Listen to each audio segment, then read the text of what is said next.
Hi, I'm Dr. Borut Fonda from Absolute Black Science Lab. In this video, I'm going to demonstrate to you how to properly use graphene wax. Every new chain has a layer of factory grease on to prevent corrosion of the chain. We need to remove that grease in order that the wax is going to stick to the chain really well.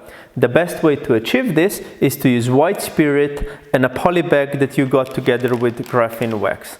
So take the chain, put it in the bag and add white spirit.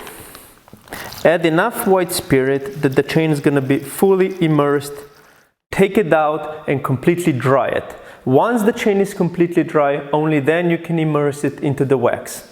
So on this side I have a pot where I've melted my wax and I'm using a thermometer to demonstrate to see what the temperature of the wax is.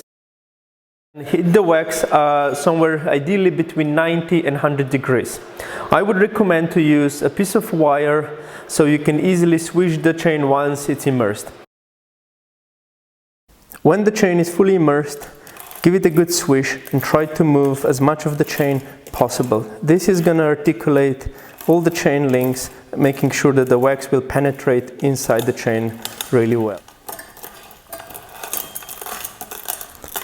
Now leave the chain inside the wax for at least 3 to 4 minutes and swishing it continuously.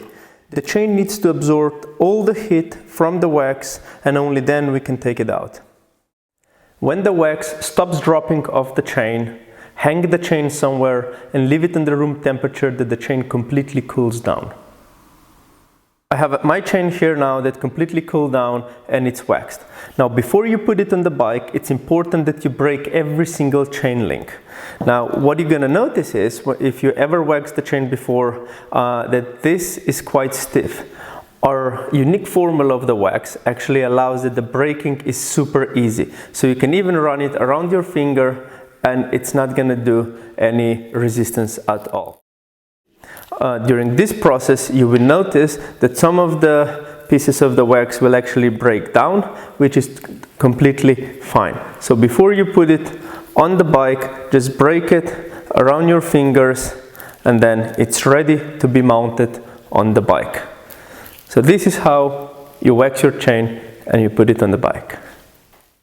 For re-waxing the chain after the use, it's super simple to clean the chain. So you don't need to go through the entire procedure using white spirit. All you need is a kettle and a boiling water. I would also advise you to use a drainer in which you're going to put the chain and you're going to simply pour boiling water over the chain.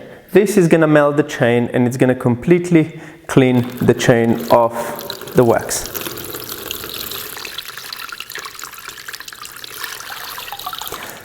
There we go. So once the chain is completely clean, again hang it somewhere, leave it to dry, and once it's dry you can re-wax your chain as we showed before. Super simple, super easy and super clean. Thanks for watching.